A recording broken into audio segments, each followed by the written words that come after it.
But before we get to what they're doing, we first have to talk about why. This is a strike that's been anticipated. Now you can hear this inside of the Senate chamber. More headed to the scene. I want to give you a look right away of that fire at this warehouse. We're going to give you an aerial view of this home over my shoulder where a large tree was uprooted, where they're going to spend the night, how they're going to get all of this mess cleaned up. Jim, did you want to come over and talk to us too? We talked to the homeowner over here. His name's Jim. Jim, can you tell us what it was like when the storm first hit, what it felt like? It just happens so quick. Justice Lawfrey, do you think that not resigning is wasting taxpayer dollars? We have no comment.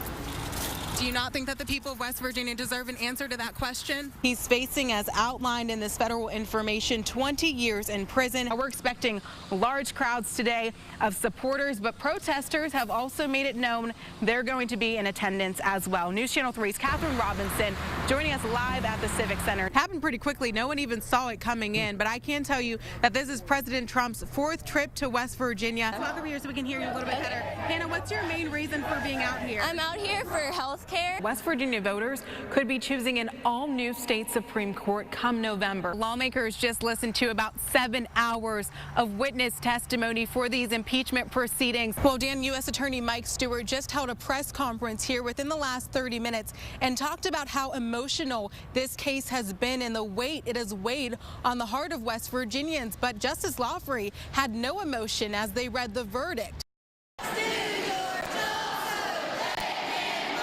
Families across West Virginia ready for their children to return to school, while educators eager to get back in the classroom too, but on their own terms. I just want to go back in.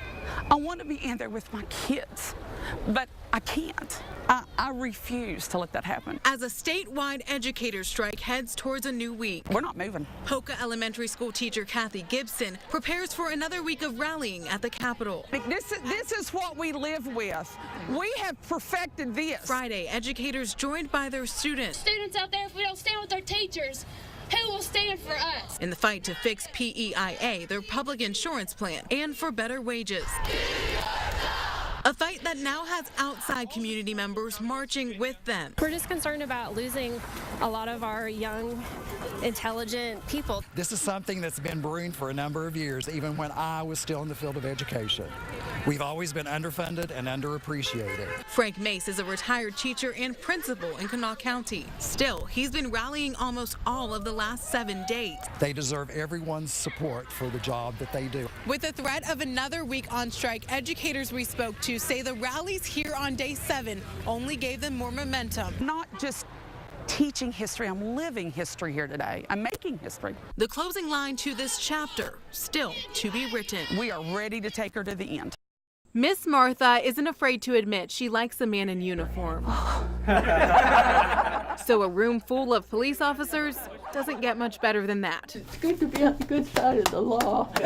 This special moment started with a music video praise, the Charleston Police Department joining the lip sync challenge. Baby, you light up my world like nobody else. This video is now going viral, hitting more than 1 million views in less than 24 hours. It's already been shared nearly 50,000 times. Lots of text messages. And some fans Private Facebook inbox messages from single mamas. taking it a step further. My wife's been a really good sport about it. Sergeant J.C. Webb says the video is attracting fans from all over the world. And right at home, a great-grandma took her shot.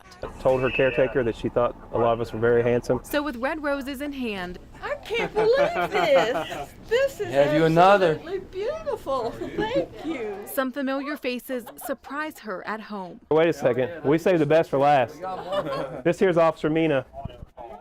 He's the secret weapon with this. The 93-year-old great-grandma says they're all her new favorites. How come I never see any of you?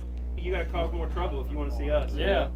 She's left with picture-perfect moments and a portrait Oh, how nice. of the video that brought them together. Take this to church and show off.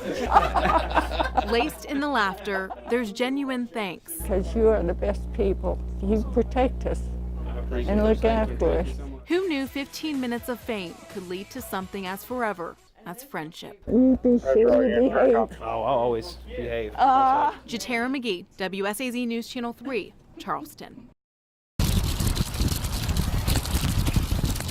Neighbor and retired firefighter Art Haynes woke up to flashing lights. I saw smoke from the back. His neighbor's home smoking, the area near his bedroom going up in flames. Fire was growing rapidly. It had already breached the windows, and the windows had already busted out. So time is definitely of the essence. In this gentleman's case, it was just amazing that he's still alive. Lieutenant David Hodges says the man living here only had a matter of minutes before it would have been too late. They knew that there were entrapment, so they immediately started an aggressive search. Haynes was relieved when he saw his neighbor rescued. Then I saw the news, saw he had an arsenal in there, and I was surprised by that. Then, very surprised. He found out hours later he was under arrest. All day long, the wind rips through crime scene tape. Charleston police spent hours combing through this home, and they say what they found inside raises a lot of red flags. Dozens of weapons, several 100,000 rounds of ammunition, and several sets of body armor. I have no idea what his plan might be. The type of weaponry and the amount of weaponry, the body armor that we've located out of line for just a normal collector. The more than 50 guns and hundreds of thousands rounds of ammunition weren't all that landed Farrell behind bars. Police also found a marijuana grow operation. Why did you have so many guns in your house? He didn't have anything to say to our cameras, but police say he admitted to all of it and told them he'd been using weed for the last 46 years, which by state law means he isn't allowed to have guns. Right there. Still an active scene here, guys. You can see workers right now with the city of Charleston. They're working to board up this home, make sure that no one else can get inside. And you can also see how significant that damage is.